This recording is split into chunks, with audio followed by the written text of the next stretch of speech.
guys, and welcome. So glad that you are joining us with today. We are going to be talking about blogging. Now, I don't know about you guys, but when it comes to writing professionally, sometimes our own head can get in our space and it can tell us things that just aren't true. We might say things like, it's just too hard, or I'm not really a great writer, or we might say things like, I don't have time. Well, today you're going to hear from a bunch of amazing tutors that took part in our blogging challenge with Suzanne Davis. You're going to be able to hear their stories, what they were able to accomplish, and what they think moving forward about blogging as a process for being able to get students. So I want to introduce you guys to Suzanne Davis, who organized the blogging challenge. Woo! Yeah. Hello, Suzanne. Hi, Joanne. Thank you for inviting me. I'm really excited. I know. We had people do really, really well in this blogging challenge, and I'm just so happy for all of them. Yes, because it's not easy to get over some of those fears that we have against writing and be able to just go out there and do it. And so I love when people are able to kind of conquer that monster and just do it. So, and you really inspired them to be able to do that, and that is amazing. I want to also welcome the people we have inside of the house here. We've got our dear Beth that is in the house, and she is writing down, answering questions, all that great stuff inside of our feed. So if you have a question at all, feel free to ask that inside of here. We will bring it on into our live. And I want to welcome Christine Gonsalves for joining us, and Robert Travers. I see you guys in the house. So thank you guys for joining us. We appreciate it. All right, Suzanne, so tell us all about this challenge. All right. So the blogging challenge, it's a 30-day blogging challenge to grow your online tutoring business. And we actually have two levels because different people have different goals for tutoring. Like some people want to be blogging every week. And so for those tutors, they have the challenge of writing 6,000 words in 1 month. But for people who want to do it like every other week, or just aren't ready to try and write those longer blog posts, we have the Tutor Blogging Star Challenge, which is where people write 3,000 words in a month, and it all has to relate to blog posts that you're going to publish. So it's also part of the blogging course that I go through with different tutors, and that's a 6-week course. But this is the 30-day challenge inside that course. Second time we've done it. Yeah. We did it in the fall, so this is our second time around. One of the people here, this is her second time winning the challenge. Woo! So, yes, Anna. But it's been a great experience, and people have really been able to put their writing down and publish. Yes. That's the hard piece for a lot of people. It really is. Why do you think that is? Why do you think that's the hard piece? I think partly because a lot of us, as being in education, we're sort of perfectionists about our writing, and we think everything has to be really perfect. And blogging isn't really like that. But we have a lot of fears about doing that. Yeah, so I mean, we weren't taught how to do blogging inside of school. I mean, it didn't even exist when I was a kid. No, it didn't either. I'd like to say it did. I'd like to knock a few years off my age, but no. Right? I know. Well, they don't teach it. They still don't teach it now so much either. Like my kids have never learned how to blog in class as a writing style, but it is a very different writing style than your typical essay type of writing that you do. And as a writing tutor, you've learned that firsthand, haven't you? Yes. Mm-hmm. It's a very different genre from academic writing or from essay writing, like personal essay writing that you might write for college or scholarships or any of those. But it's way more casual, and it really directly speaks to your ideal readers or your ideal clients. Yes. So it's not formal. It's very different. It's almost conversational, but not quite conversational. A little bit more formatted than that. Yeah. And you've had the opportunity to work with both Anna and Monique through the challenge as they went through. So I'm going to allow you to just do the introductions here and share more information about them and dive into their story. Okay. All right. Well, I'll start with Monique. This is her first time doing the challenge. So Monique Morissette is a dyslexia specialist. So she does tutoring, but then she also really works on exit like screening people and things like that. And she won the tutor blogging 3,000 word challenge. So she's a tutor blogging star for spring 2021. Woo! Congratulations, Thank you. Monique. Thank you very much. Yeah, that's awesome. And we got to chat a little bit beforehand. You were talking about how you were writing, you were reading a whole bunch of books on dyslexia and kind of reviewing different books and seeing what would be good resources for parents and you really got into it. So tell us about what were your thoughts before you joined the challenge? What were your thoughts about blogging? Um, I thought it would be really hard as far as sitting down. Like Suzanne said, when you sit down and you start writing, you're like, am I really going to get my thoughts down on paper? Because a lot of times it's really hard. But after reading and then referencing and looking at different things, I'm like, I'm just going to type this down. So I just write this down before I realized that I had 3,000 words. Nice. I'm like, oh, okay, well, good. I'm going to turn it in then. Yes, that's So, yeah, no, awesome. it was fun. It was fun. I had a good Yeah. time. And like Suzanne said, it's a little more relaxed. So it's kind of fun to just sit there and type and write information for people. Yeah. So as you did you have that problem as you started writing, like you couldn't think of anything to write about, or did you find that the thoughts just came a lot Well, easier? I knew I was going to do dyslexia, but I wasn't sure how my angle was going to be as far as Hmm. what I wanted to talk about. And then my friend gave me a couple of these really good books on, you know, one's on kind of almost looks like a book like on dyslexia for dummies kind of thing, it's like, but it's, how you get those books, it's like says, iTunes for dummies kind of Yeah, thing. yeah, yeah, So yeah. it's funny, this book is really easy to read. It's format is great. And I think it'd be a great reference for parents. Yeah. So I went through it. I just kind of referenced some information the book said stuff. Yeah. So it was cool. Yeah, that's very cool. So that's one thing that we can write about, right? We could do book reviews and read or Yeah, reference the stuff that's inside of books and be able to share that with people. right. Sometimes we think that all of the ideas have to come from our own head, but there's different things that we can tap on into in order Mhm. to, have some great content to be able to write about. That's really, really awesome. How did your thoughts about blogging change from the beginning to the end? Um, well, I was really into it at the beginning, but I just really didn't know how to do it. So as I got more into it, I kind of realized, kind of the format, like Suzanne said, we talked about the format, talked about, what we need to do and kind of the strategies. Mm-hmm. And so I get a little more into it. It's something that I'm definitely going to be inputting into my Yeah. schedule. So Yeah. yeah, definitely. And did you hit that's very scary publish button on any of your blog posts? No, Not didn't get yet. there. Not yet. Not yet there, but you'll get there. You'll I'm get not there there. yet. Yeah, it's fun. It's fun. I have a good time. I had a good time. Awesome. Awesome. And Suzanne, I'm going to let you share a little bit about Anna. Okay. All right. So Anna, this is her second time winning the Tutor Woo-hoo! Blogging Star Challenge. So I think she's going to try and be like a Tom Brady and just keep winning There you go. back to back. So Anna teaches, well, she tutors elementary students and maybe a little bit of middle school. I'm not sure. Elementary to middle school students. Elementary to middle school. Right. And since Anna had done the challenge last time, she had already published some posts.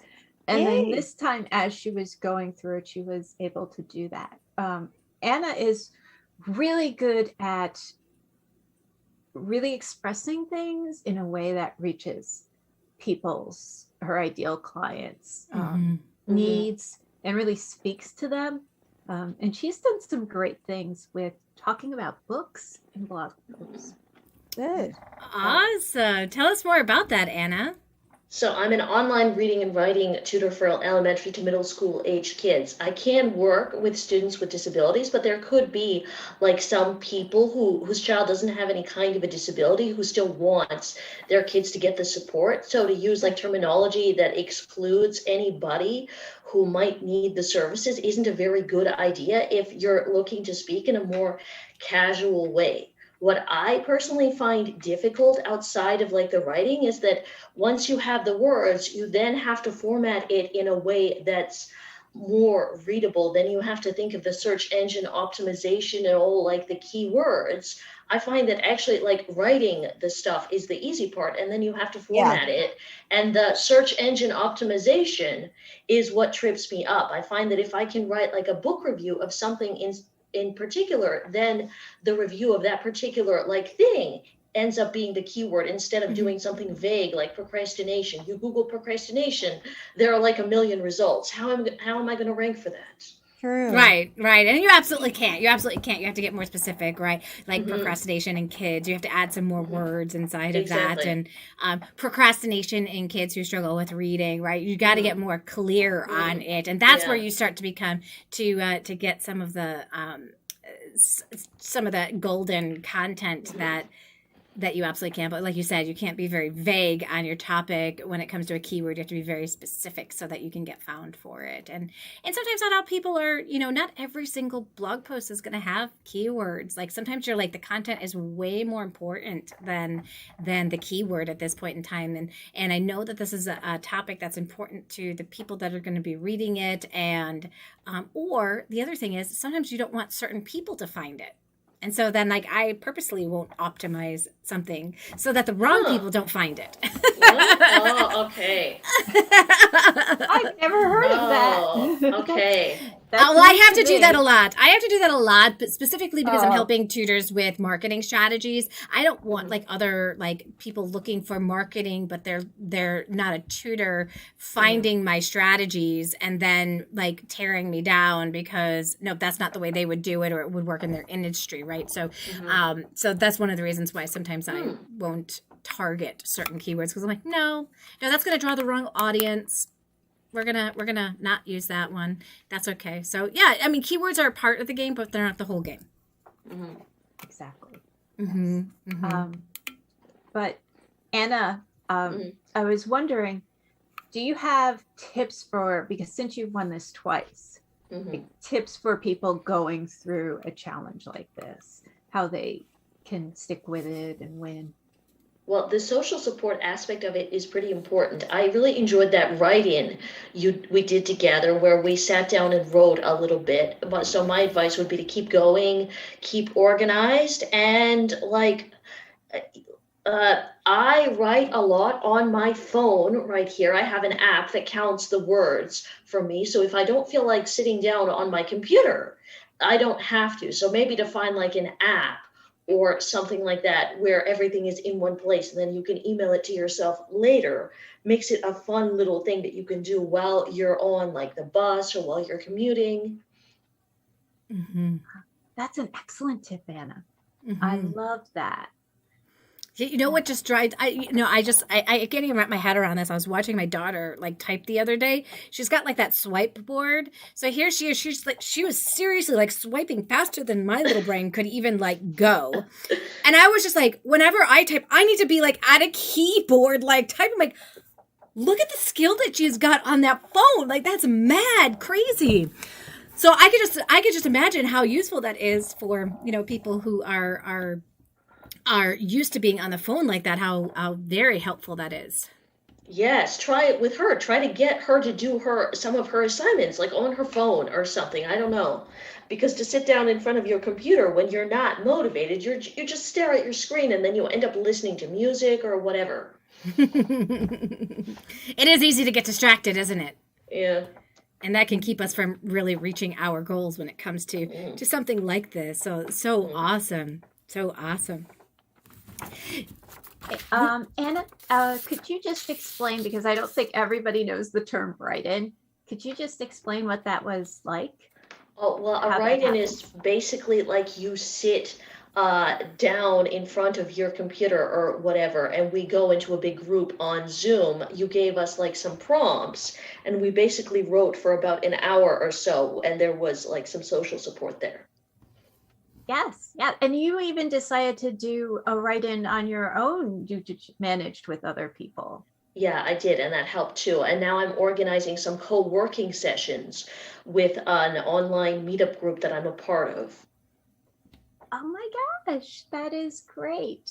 I'm I so love that. glad that that helped, because that was a Mhm. change from the last time we did Mhm. the challenge, was adding in opportunities for write-ins. Mhm.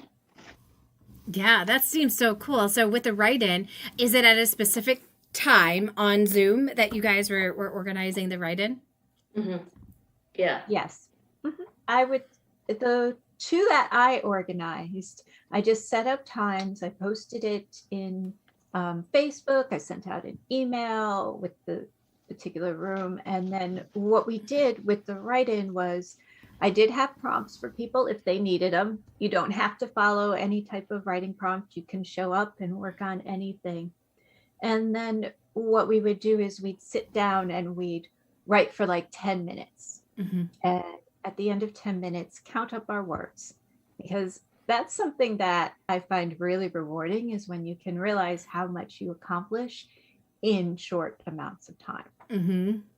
And then we'd, after that, we'd start again, maybe 15 minutes, and we write, and then people would count what they've written. And then at the end, we all shared, like, how much did we write? And I found out, yet again, I'm just about the slowest writer, but I still accomplish a lot Right. doing that. But it gets you energized because you're kind of doing it with other people. There's that support, but there's also, I think, some people kind of feel a little competitive. Yeah. Well, there's that group synergy that we talk about with getting results, right? Because when you are diving on into something with a group, all of a sudden, like, it just takes on this whole new power, kind of like that speed skater, right? You ever see speed skaters and they all travel in that pack going down the ice rink, and you're like, why are they all together? Like, wouldn't one like want to go? The person who always, there's always one person who decides they're going to shoot out in front, and then they always are the one that don't win because they used all their energy in the beginning instead of using the energy as a group and then saving it for those last few rounds. So I think that's really cool that you guys were able to really take advantage of group synergy with free writing and writing blogs. You also had some other people that had some really great results, like Elaine Lingard in the group. Yes, Elaine Lingard. She's in Ireland. She has an in-person tutoring center, and she does online tutoring. But with the pandemic, she had to mostly switch to online. Mm-hmm. In Ireland, everything just closed down. She couldn't have students coming in, and she worried about what she was going to do. She did the Tutor Blogging Rockstar Challenge. Mm-hmm. And so for the second time, she also wrote 6,000 words in a month, and she was publishing every week. It was amazing. And she now has over 30 hours of tutoring online, which, she's had to also take on other tutors to work for her to do that online piece too. Yeah. So she said over the past year, it was that visibility and that consistency with blogging every week and with what she normally does on Facebook, Twitter, and LinkedIn. Wow. She's amazing, because she's probably next to you, she's probably the busiest person I know. She also has 3 daughters. She's going to graduate school. So it's a lot for her to manage, but she rises above. Yes, yes, that's really, really amazing. And in 6,000 words, I mean, that is just it seems like such a huge number. But I think once you start getting down and you start writing for like those shorter stints of time, and you can see how much you can write, that really does impact then what you thought to be true and what is actually true.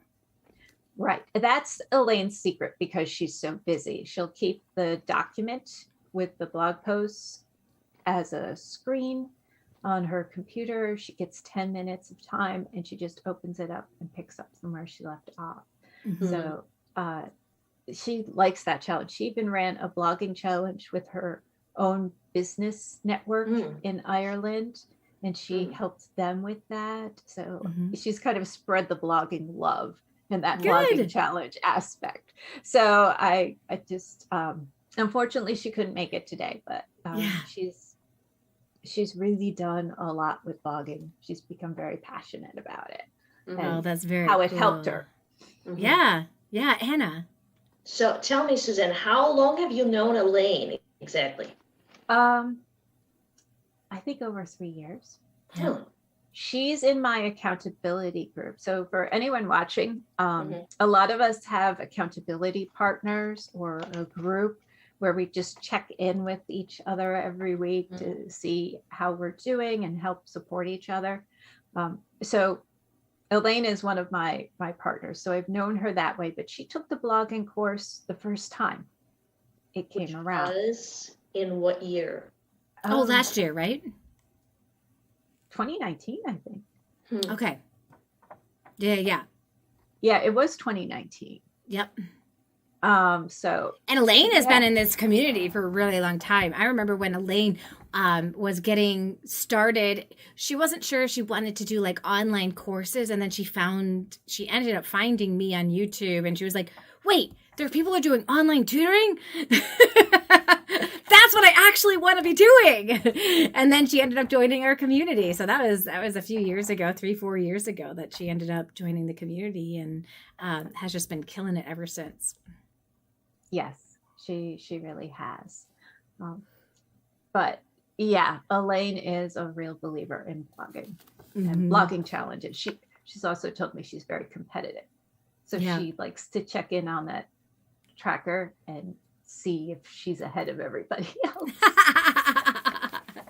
Now, for those of you guys who are listening in, we've got Ruth and Sylvia and Beth inside of the house there. I'd love to know, have you ever tried blogging for your business? And if so, what was your experience? Or what are some of the thoughts that you've had about blogging? Write them down and type them on into the chat, because it's amazing how sometimes we could try something one time and then we don't have success with it, and then we try it again and we do have success. Now, you've been blogging for a really long time, right, Suzanne? Yes, since the beginning of my business. So that's 2017. Yeah, so it's been going on for quite a while for you with blogging. And what excites you about continuing to blog for your business? I would say the connection that I have and the response I get, because people really find it valuable, and they tell me that. So not everybody's going to become a client, reading a blog post, but they really find it helpful. They message me, they email me. I've had teachers just really come to me, email me, like they love it and it's really helped them, and they've passed it on to their students. So seeing the impact of a blog and how it's spreading knowledge and just helping people in general, I think is really empowering, because as educators, we want to spread our knowledge. We want to really help as many people as we can. I remember you saying at one point, like, I don't know when I reached this expert status, but people are actually reaching out to me as an expert. I know. I got an email about that yesterday. I was like, did you? Really? I was reading that. Yeah, and I remember you saying that people are actually using some of your content in their college courses. Yes, it's required reading for at least one college that students contacted me about because their professors had said they have to read my blog post. And then during the pandemic, I noticed I have Google Analytics behind my website, so I can see who's coming from where. It doesn't have like individual, this person is visiting me from where, but the general links. And I found during the pandemic that the people who visited me the most were coming from different school districts. Google Classroom, it was just incredible. And so I'd have like 1,000 views on some page that was a blog post page coming from classes. That's which awesome. is wild, because I never thought of that. Yeah, that is absolutely incredible. And then, just think about, that's your ideal client, right? Who's like reading your stuff. And so that can't hurt then. I mean, do you have people that question you then about your pricing when it comes to your tutoring because they see you as an expert? No. No, it's not even an issue anymore. So, and I think that that's really like the big, like that's a really huge of value thing that people need to think about when you start investing your time in something like this. If you're still at the point where people are trying to talk you down on price, know that when you start doing these kinds of things, that's one of the benefit is people stop questioning how much you charge because they already see the value of hiring you. They've had a chance to kind of get to know you through the stuff that you've posted and all of that great stuff. So that's really, really awesome. Now, we had a couple of other people that went through the program again, like Lynn Wilson. She was a second-time winner of the challenge. Tell us about her. Okay, yes. So Lynn had taken the blogging course before we had the blogging challenge in the fall. And she had learned a lot, but she'd really been taking a lot of notes, and she hadn't been putting into practice the writing aspect of it. And so with that first challenge, that was really where she started writing, and she knocked it out of the park. She reached that 6,000 word limit and exceeded it. And she found that it was much easier to sit down and to write about her topic, which is reading. She's an online reading tutor that way. And then from that, she was able to kind of work with me, format something and publish it. But now for this second challenge that she was doing, she was planning it a little bit more. She still did free writing, but she'd have a few notes about what she wanted to cover and kind of format it and then write about it. So she actually had things more in the shape of a blog post. Yeah. This time she won the Tutor Blogging Star Challenge, and she wrote that 3,000 word. But Lynn is great. She's so knowledgeable, and I'm just so happy that she's now sharing that through blogging. Yes. And if for those of you who's wondering, yes, we do have guys go through the challenge too. We had Jim Holt who went through the challenge. Tell us about Jim. Okay. Jim is an English teacher and when I say English, I mean ESL. I don't mean just first native language. In Canada, and he prepares students for the CELPIP, and I can't remember what that acronym stands for, but it's the entrance exam that ESL students would take to measure their English skills when they apply to a university. Kind of like the TOEFL. Right. And he had done blogging before, but he'd fallen behind on creating content, and he really wanted to kind of learn how to shape it more. And then he also wanted to really up his content creation. So during the challenge, he wrote 6 blog posts. He wrote and published 6 blog posts, which I thought was pretty incredible. He would just come up with ideas so easily because he got in the habit of writing. And yeah, they're on his website, so people could check them out. Yeah. I think his business name is Tutor Kai, but you could just look him up. Yeah, he made great progress. So it was really wonderful to see Yeah. And I got this. All different tutors with different specialties are able to do this, which is great. Yeah, exactly. That it's not just like, it's just not reading and language arts people that can do this, right? Mm-hmm. Yeah. And there's no such thing as a, well, I'm just not writing minded. Just like there's no such thing as I'm not math minded. Right. Like, you can learn how to become a better writer, right? Exactly. Yes. Everybody's a writer. We all have that story to tell. We all have knowledge to share, ideas to share. It's just a matter of sitting down, learning the craft and doing it. Yeah, it really is the key to it. It really is the key to it. Well, I got to tell you, my first blog posts that I began writing were absolutely horrid. I can't even believe that I published them. Mine were too. Mine were horrible. So everybody out there, I'm a writing tutor and I wrote terrible blog posts. But I think that like the more that you do it, you start understanding how to do it better, how to do the spacing better. You almost like start thinking in the format instead of thinking, just like, what am I going to write? You start thinking differently as you begin doing that writing, and you get stronger and stronger and stronger. And I think that's really, really huge. Now, I got this story from Teresa Beach. She's a literacy intervention specialist, tutoring students 2 to 4 years behind in their learning to read. She uses alphabetic phonics and multisensory instruction. She teaches cursive handwriting, spelling, language concepts, and listening skills. And she ended up taking your blogging course because she had taken a previous class at Brandon University with you and absolutely loved it. And at first, she actually didn't understand why that blogging challenge was even part of the class because she had never blogged before. And she was just kind of wanting to learn like step by step how to blog in the first place. However, she started doing the free writing with you. She set that timer for 10 minutes and wrote, and she ended up writing enough for 36 topics of 36 months of blogs. What? That's amazing. Well, 36 topics, not 36 months. Oh, right. She wrote enough topics for 36 months of blogs. So like she's got her. Yeah. Oh she's got like all these different ideas of blogs that she's got the topics down of what she's going to be able to write about.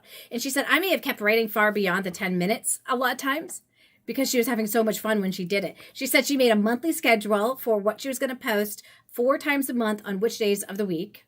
And she said that she was inspired to take some time and focus on writing for her tutoring business in particular. It helped her zoom in on what her clients might be interested in learning and how she could help others by writing about topics that she knew a little something about.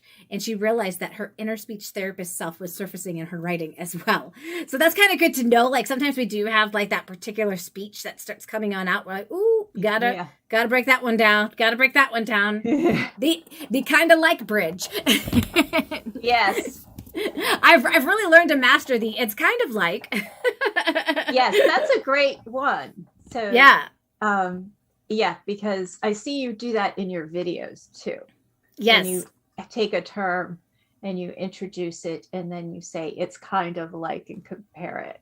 Yep. And some of you guys saw that example before when I said group synergy, right? And what that is. I said it's kind of like, and then I started going into the example of the speed skaters that are all skating together, right? And they're saving their energy and they're moving all together. That's group synergy.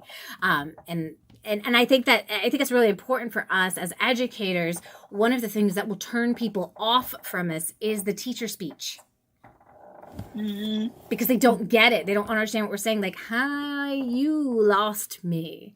I had a friend the other day. She's a physical therapist, and she was explaining about something about where we should put our bands because I'm also a jazzercise teacher. Those of you that don't know, and she started using her specific niche speech, right? And so she starts talking about levers and all this kind of thing, and we're all like, huh?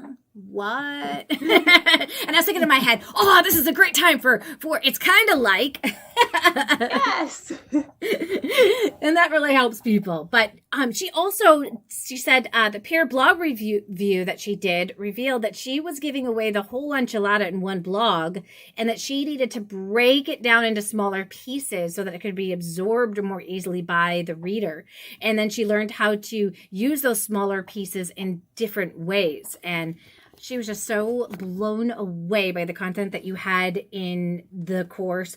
And she said it inspired her to set time aside to write for her business and then manage all those ideas into a cohesive blog post and repurposed content. And she said, thank you, Suzanne, for doing that.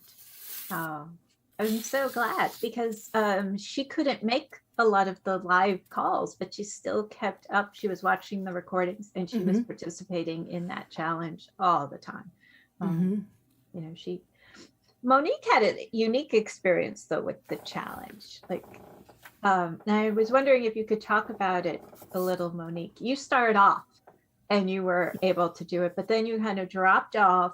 Yeah. And then at the end, you made this. Well, why don't you tell people about it before I? Well, what I ended up doing is, I have an autoimmune disability, and I get like where I can get energy, and then all of a sudden I have no energy at all. And so I started at the very beginning. I was writing, and I sat and spent time, and about 3 weeks in, I was like, I can't do anything. I just can't, nothing came. And then all of a sudden I'm like, okay, I know the timeline's coming up. And I think it has a lot to do with it, with the timeline thing. The timeline was coming up and I'm like, okay, can I do it? You know?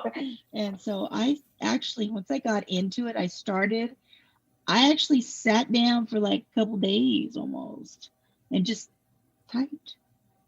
And then I got up and did something, sat back there, got back to it. Nice. And so I think that's the teacher in me, you know, it's like when there's a deadline and you got to get something done. And I knew I wanted to get it done, and I wanted to get the Star Challenge done. So that was a goal for me. And so I'm like, okay, you can't procrastinate anymore. You got to get the energy in there and do it. So I shot in there and I did it, and I got it in there the day of. But yeah, but then I found it was really fun once I got into it. I really enjoyed it. But it's just like, oh my gosh, it took a lot of energy though. But it was good. It was good. Yeah. And I think that's like something to think about is sometimes we do have to take like our own lives into consideration, what's going to work for us, what's not going to work for us, be able to come up with situations and times that are going to work. But sometimes we have to come up with a plan, right? Maybe it's I'm going to wake up a little earlier, you know, in the morning if that's my like best time to work, or maybe I stay up a little bit later at night because that's my best time to work. And we think about our schedule and our rhythms of our body and what's going to fit, because we don't all have the same rhythm. So when people say, oh, you have to wake up early and do it like early, that's not great advice for everybody, because that's not everybody's rhythm, right? Right. Yeah. So you got to take that into consideration. But nothing like a good old deadline to kick us in the butt sometimes, right? It's true. Yes. And that's wonderful about challenges, that deadline. Yes. Because I've found myself with different challenges. Okay, that deadline's coming up. I've got to push myself through. And even with blogging, having that regular date, that published date, that deadline helps you a lot than not having one. Right. That's awesome. That's awesome. I really like the scheduling. We were talking about the last class in the blog, how you schedule. This is when you do it. This is when you publish, you know, having that deadline, you said, scheduling it and getting that written down and you're there. Yeah. It's real important. I create fake deadlines for myself all the time because of the power of it. Yeah. Like sometimes I have to remind myself not to get so stressed out about my fake deadline. Yeah. I get that. I understand that. I'm like, Joanne, you made up the deadline. Like, relax. Yeah, like, it's going to be okay. Yes, but if I do that too many times, you end up not getting anything done. Yeah, right. Exactly. But different people are different. You're very good at those self-imposed deadlines, Joanne. I'm very good at I am very good at getting my deadlines, getting everything done when I set my mind to being able to get it done. And I have no advice as to how I make that work. It's like I have a second. I do have everything written down in case I forget what the things that I need to work on. But usually I already know inside of my head. Like I wish I could give somebody like a step-by-step of how do I know what to work on next. I don't. I just like, it's in my head. Like I have a kid that doesn't show up and I'm like, okay, this is what I need to work on right now. Boom. And I'm working on it. Got it done. This weekend, I got my revised copy of my book in. I was like, that's it. You're going to do the final copy and you're going to publish it. Boom, you're done. And that's what happened. I finished editing the book, put it in its final copy, and I submitted it to Amazon. I was expecting it to take another week for it to be published, and all of a sudden it was accepted the next day and already online. I was like, oh well, there you go. I was going to spend the week talking about the book and that kind of stuff. I'm thinking that it was going to take some time. Maybe they would like submit it back to me and I'd have to like redo something on it, because that's what happened last time I did the book, and I was like, oh, everything was just so seamless and so quick. Like, there you go. Wow. And that's something that you guys can think about too, is with your blog posts, you can eventually at some time compile those blog posts into a book format. So it's another way that you can get the word out there about what it is that you do. Cool. That's People cool. call it blogging to book, you know. Yeah. And- Oh, really? That's a thing? That's a thing. Blogging Oh, to book. wow. In fact, I created a course on it from you blog go. to book. Oh, that's funny. Yeah. It's really catchy. Yes.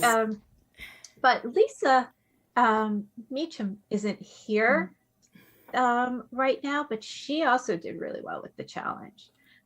She did the Tutor Blogging Star Challenge, but she actually wrote over 5,000 words. Oh, wow. Which is amazing. Yes. And she's a reading tutor. So she was able to accomplish a lot. I wish she could be here, but she did amazingly well. Oh, that's awesome. Yeah, so many success stories. So out of all the people that ended up taking part in the challenge, how many finished the challenge? Well, let's see. She's like, I don't know. I wasn't expecting that question. 8. 8 ended up finishing the challenge. Yes. And I think 11 Wow. people signed up. Wow. I mean, that's incredible to like just set a goal. And it really goes to show you the power of setting a goal, doesn't it? Mhm. It really does. I mean, think I about think the other people like that didn't join the class and didn't set the goal to do this blogging each day. Guess what? They didn't end up creating a blog post, most likely, right? So yeah, maybe yeah. down the road. Maybe down the road. And they're all signed up and ready for the next challenge, which will be in the summer. So, Mhm. Yay! so now I have some that were taking it, but they were also taking other classes. And they said they just wanted to go through the course first and then join the challenge. Yeah. So definitely, you guys, keep your eyes peeled for when her next blogging course comes through, because Yeah. it is amazing just to be able to have somebody that, you know, not only is Suzanne a writing teacher, but she struggled in the beginning with the whole blogging because it is so different.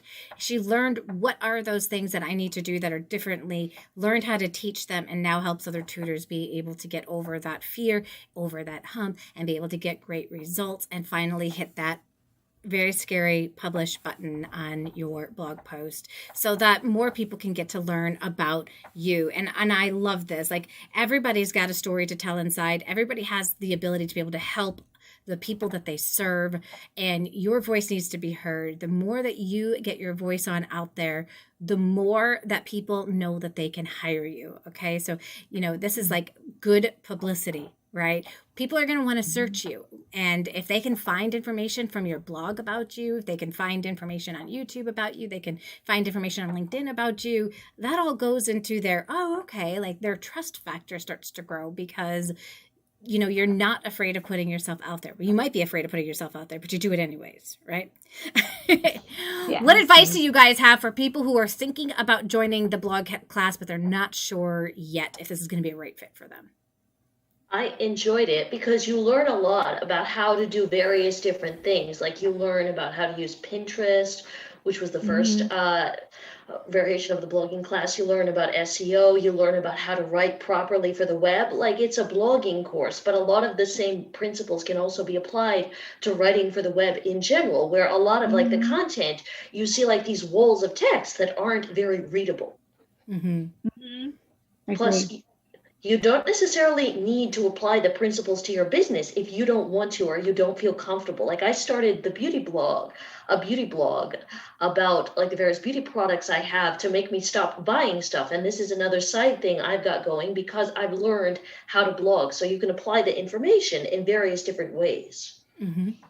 Yeah, absolutely. It can be used. And that's the beauty of it. It's like let's say you decide that you don't want to be a tutor anymore. Well, your blogging skills can come with you with wherever you go on your journey online. If you've got an online business, right? I mean, they're long lasting skills.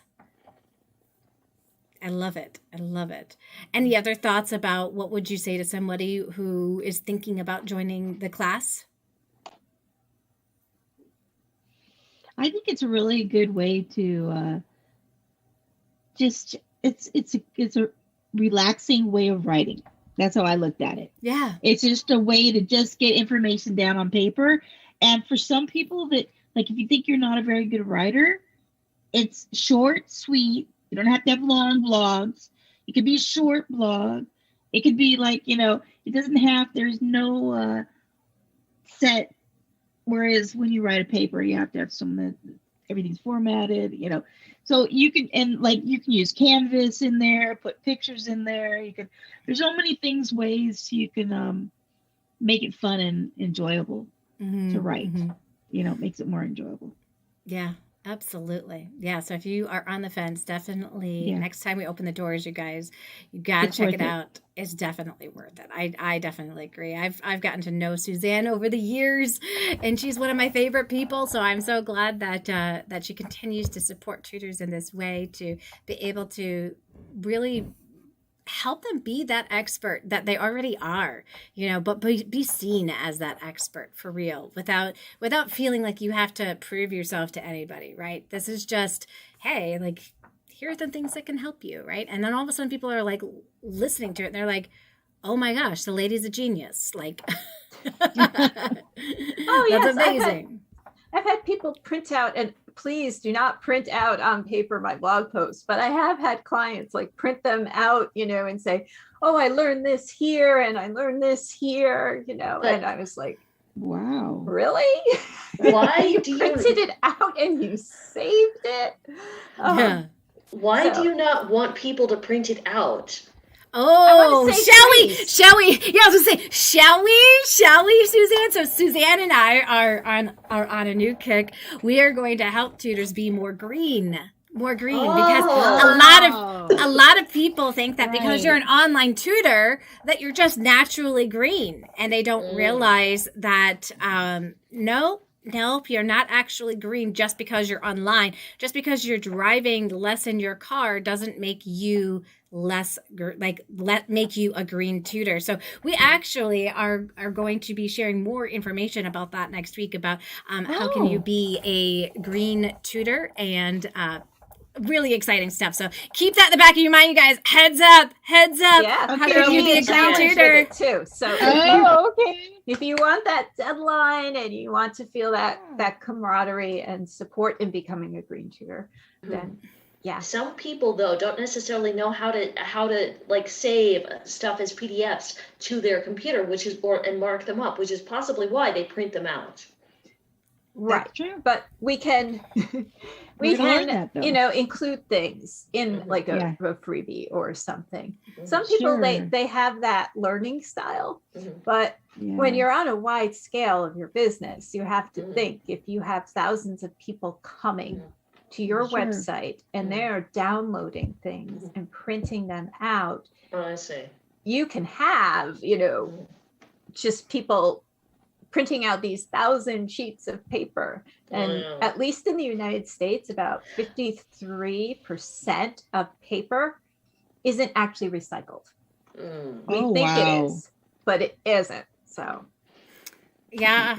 I'd have to say there are a lot of times I'm inside of my office and sometimes I just throw that paper away in the garbage can and I don't bring it upstairs. And you know how easy it is to bring it on upstairs and put it in the recycling? Exactly. Yep. It's little things like that that we can now be Yeah. just a little bit more cognizant of. So we're going to get more on into that next week, you guys, so that you guys can hear about how can you be more of a green tutor and save trees and save the environment and all that great stuff. So I just want to thank you guys for coming on in and joining us and sharing your experience with the blogging challenge, with, you know, you being able to step out and just do it and set a goal, reach a goal, and accomplish that goal. So congratulations, you guys. You guys are amazing. Woo! Thank you In fact, guys for the opportunity. I think they deserve a big boom chow. What do you think, Suzanne? Absolutely. All right, let's do it on the count of 3. 1, 2, 3. Boom! Boom. Shot. Congratulations, you guys. Thank you. And thank you guys Thank for you. joining us as well in there. You enjoy the rest of your day, and we'll see all of you later.